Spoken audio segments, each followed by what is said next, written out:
పవన్ కళ్యాణ్ గారు మీడియాతో మాట్లాడుతూ నేను ఈరోజు విశాఖపట్నంలో పవన్ కళ్యాణ్ గారు మీడియాతో మాట్లాడుతూ ఏం మాట్లాడతారు?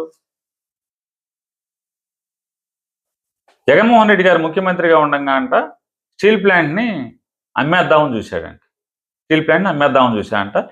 ఈయన ఏదో కాగితం మీద రాసుకెళ్ళి సెంట్రల్ హోమ్ మినిస్టర్ గారికి ఇవ్వగానే వెంటనే ఆపేశారంట. మాట్లాడటానికి అంటే రాజకీయాల కోసం ఎంత దిగజారైనా పవన్ కళ్యాణ్ గారు ఏమైనా మాట్లాడతాడు, ఏమైనా చేస్తాడు. ఇంకా పవన్ కళ్యాణ్ గారు ఇది దుర్మార్గం కదా మీరు మాట్లాడేది, నీచం కూడా కదా అది. చూడండి కేంద్ర మంత్రి గారు ఏం మాట్లాడుతున్నాడు, ఏమని చెప్పాడు కేంద్ర మంత్రి గారు? In Covid period 2018-19 and 2020-21 they earned the profit of 92 crores and 930 crores in that 2 years. But ultimately in 2021 January, I think, our Deepam, they have decided to disinvestment for 100%, to go for the selling of the unit, to privatize the unit 100%.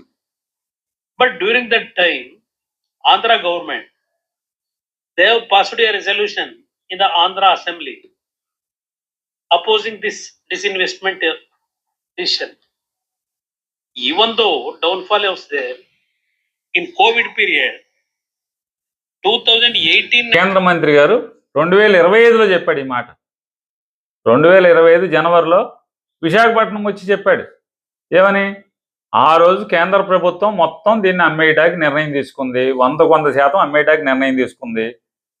Jaganmohan Reddy గారి ప్రభుత్వం అసెంబ్లీలో తీర్మానం చేసింది, కార్మిక సంఘాలు గొడవలు చేసినాయి, అప్పటి నుంచి ఆగిపోయి ఉంది ఇది. అంతేగాని కేంద్ర ప్రభుత్వం అనేది వెనక్కి తీసుకోవటం కూడా జరగలేదు ఇప్పుడు దాకా.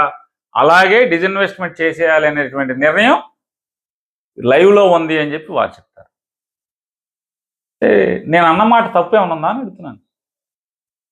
అంతిమయాత్రలో పార్థివ దేహం మీద డబ్బులు జిమ్మితే ఏరుకునే వాళ్ళకి ఇవాళ ఈ చివరి రోజులు అంటే అక్కడ చనిపోయిన మరణించినటువంటి కుటుంబాలకి ధైర్యం చెప్తాక, లేదా వారికి